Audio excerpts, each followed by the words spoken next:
Hey everybody, welcome to Always Bored, Never Boring. Sometimes people may get the impression that I am only a miniatures gamer, or maybe that I only really play Games Workshop games, but that really couldn't be further from the truth. I play a huge range of different games. I play card games, I play family games, strategy games, Euro games. Of course, I do tend to favour the deeply thematic games that have beautiful miniatures, but really, I will give any game a go. And it may surprise some people to know that I probably play more games of Pokemon than anything else, and that's entirely because I have a 10-year-old daughter who is absolutely obsessed with Pokemon. And Pokemon really is quite a daunting prospect for people who don't really know what it's all about. There are hundreds of Pokemon, dozens of starter decks, different booster packs with weird names, and it really can be a little bit challenging to know where to start. And that's where this product comes in, the Pokemon trading card game Battle Academy starter set. For me, this is one of the best starter sets I've seen for anything. I think it is an excellent introduction to the game, and it does its job exceptionally well. So in a little break from the norm for the channel, and hopefully to help parents who, like myself, were a little bit uncertain where to start with Pokemon, I thought I would very briefly go through this product and tell you what you get and why I think it's so good. Let's take a look in the box.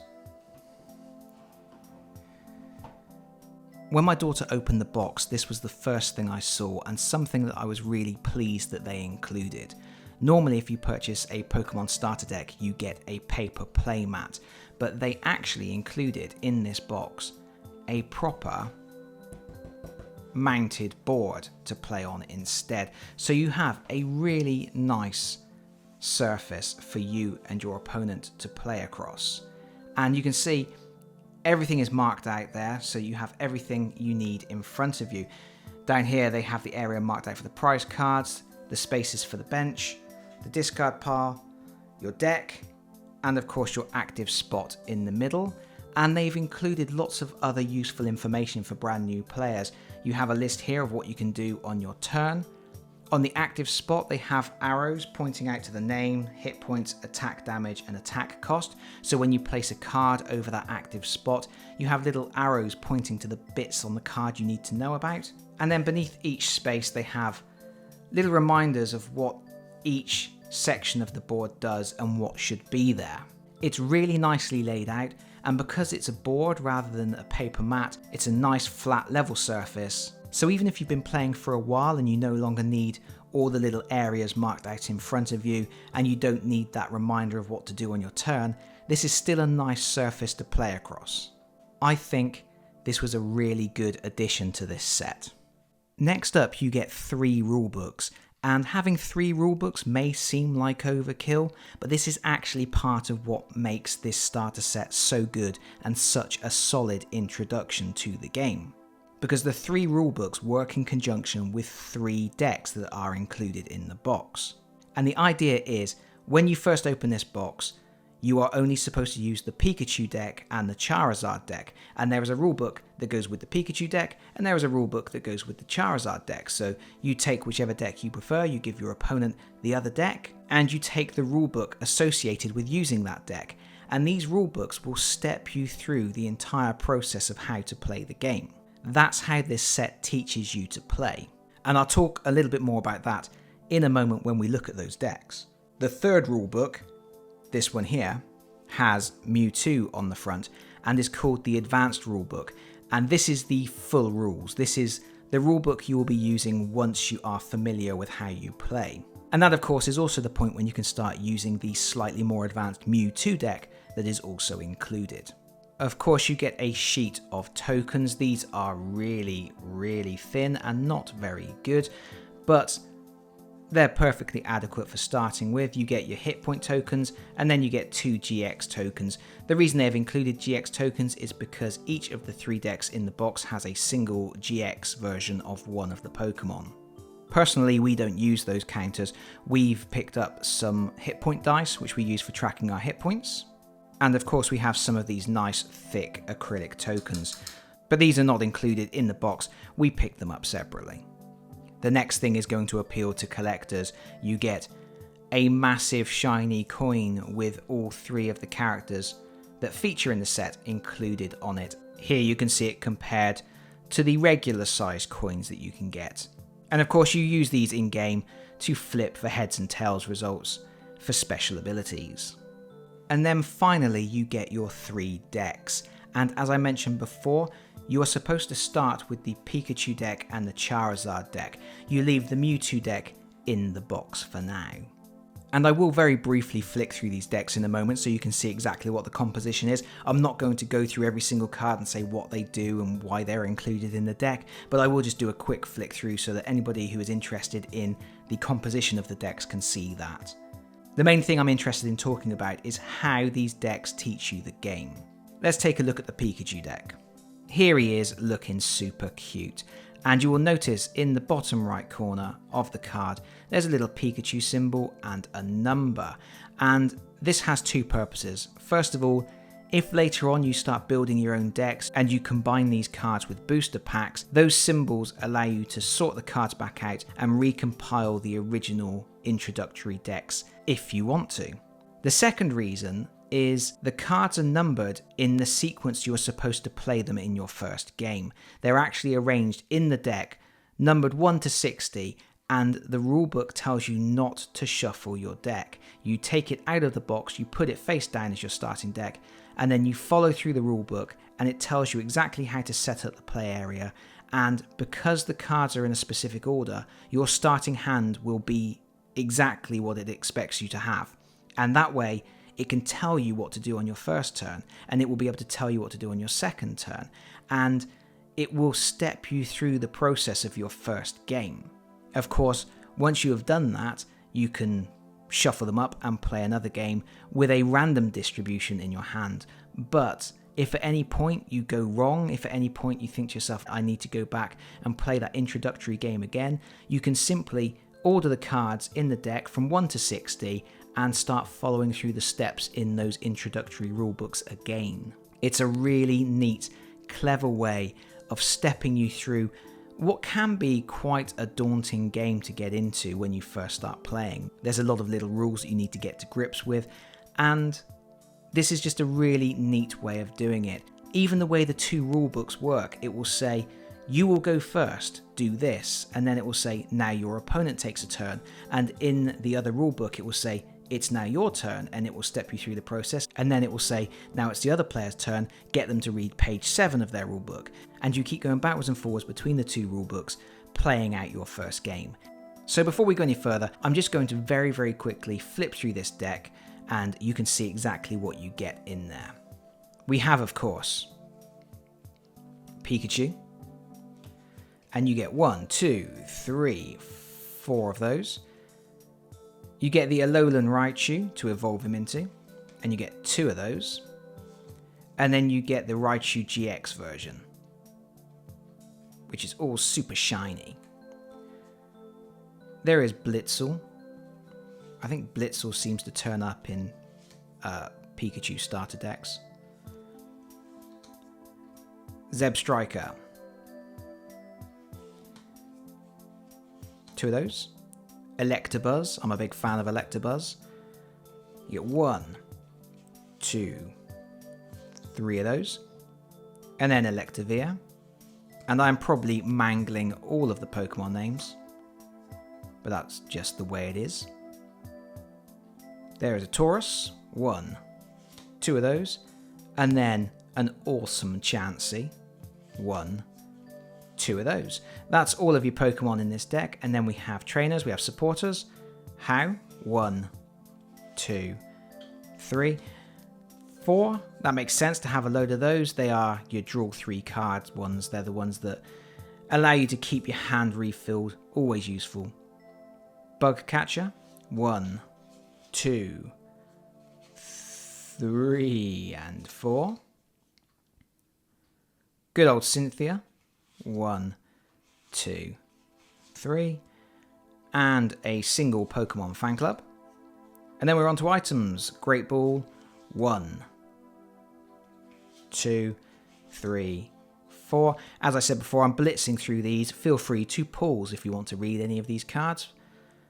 Then there is a switch, 1, 2 of those. A potion, always good to have a potion, 2 of those. An electro power to boost your electric attacks. And then the rest of the deck is all your electric energy. So you can see it's a pretty basic deck. It's not got anything too fancy in there. It's not got a lot of different synergies. There's a few things. There's the GX card. There's the electro power card. But it's all pretty standard useful cards. Cynthia, How. Those are cards that just are really useful, and they're always going to be useful. Next up we have our Charizard deck, and you can see again there is a little Charizard logo in the bottom of these so that you can sort them out, either to reorder them to replay the introductory game, or just if you've used these cards in your own decks you can sort them back out later on. We have Charmander, of course, 1, 2, 3 and 4, and then Charmeleon, 1, 2, 3, and then we have a Charizard, a stage 2 Charizard, and a Charizard GX. Always fun if you can get him out on the table. We have a Salandit, 1, 2, 3, and then a Salazzle, 1, 2, 3. We have an Eevee, and of course there's 2 of those, and because it's a fire deck we have the evolution Flareon, 1, 2, and then we have Kangaskhan, 1, 2, and one of my favourites, Moltres, just 1. And then we go into the trainer cards, and we have How, 1, 2, 3, 4. Cynthia, 1, 2, 3. The Bug Catcher, 1, 2. And then this deck gets a Welder because that keys into the fire energy. And a Pokemon Fan Club. Then we get switches, 1, 2. Great Balls, 1, 2, 3, 4, and a Pokemon Catcher, 1, and a Potion, 1, 2, and then all of the fire energy. You can see there's a lot of similar cards between this deck and the Pikachu deck. I think that's to be expected, but again, it's a good solid deck. It's stuff that you're going to use, stuff that's always going to be useful. And finally you get the Mewtwo deck, which is the advanced deck in this set. So you can see that while you still get a Mewtwo logo in the bottom, you don't get any numbers, and that's because this deck isn't designed to be played in a specific sequence. This is just a regular deck that you shuffle up and play with once you're a bit more familiar with the game and once you're a little bit more confident with what you're doing. And the deck is slightly more interesting than the other two, I would say. It starts with an Eevee, and we get 1, 2, 3, and of course we have the Eevee Evolution Espeon, 1, 2. We have Marini, 1, 2, 3, and 4. And then Toxapex, 1, 2, 3. Cresselia, 1, 2. And then we have Mew, 1, 2 of those. Then we have Mesprit, just 1. Then Snorlax, good old Snorlax, 1, 2 of those. And then the scariest card, the card that I always hate, it's Mewtwo GX, which has a really horrible Psycrush GX ability that can wipe out all the energy from your Pokemon. I don't like it, it's horrible. But a very good card. And then we're into our trainer cards, our support cards and item cards. We have How, obviously, 1, 2, 3, and 4. Cynthia, Never leave home without Cynthia. 1, 2, 3, and 4. Bugcatcher. 1, 2, 3, and 4. Great Ball. 1, 2, 3, and 4. Pokemon Catcher. 1 and 2. A Potion. 1 and 2. Switch. 1 and 2. And then all of the energy. So again, you can see there's a little bit of duplication there. A lot of the support cards are the same across all 3 decks. But again, all useful stuff. All stuff that's going to help you learn the game, get you confident with the game, and all stuff that you can then start swapping out as you buy your booster packs. And that is it. That's the Pokemon Trading Card Game Battle Academy starter set. It's just a perfect, streamlined introduction. And it does everything right. It gives you a really good board to play over. It has those 2 starter decks that are structured in such a way that the rules book can step you through how to play. And that, in association with the reminders on the board and the way that the board is laid out, will help to ingrain those rules in your brain very, very quickly, I would say. And they could have left it at that. They could have had just the 2 decks with the step-by-step guide and then a final rule book with all of the rules, but they put a 3rd deck in there as well that introduces again some more different concepts. And they've put 1 GX card in each deck, so that's a nice thing to do. It's just a little hint of one of those extra layers of rules that you will get to see more of as you start building up your decks, as you start buying booster packs. It's just a hint of the extra layers that the game introduces. And then they give you some tokens and a coin, which is stuff you need to play. It's just got everything, and I was incredibly impressed with this. I think people who are already into Pokemon in a big way will probably think the decks are a little bit on the bland side, a little bit run-of-the-mill, but they are, to me, classic workhorse decks. They are the ones that have all the stuff that you see regularly, that you will use regularly. The kind of decks where whatever comes out, whatever you've got in your hand, you're going to be able to do something. But I think I've talked for long enough about Pokemon, so I'm going to wrap up at that. I hope some people have found this interesting. If you've liked the video, please consider pressing the like button. If you really like the video, please consider subscribing if you don't already do so. And hopefully, I'll see you all again very soon. Bye bye everyone. Bye bye.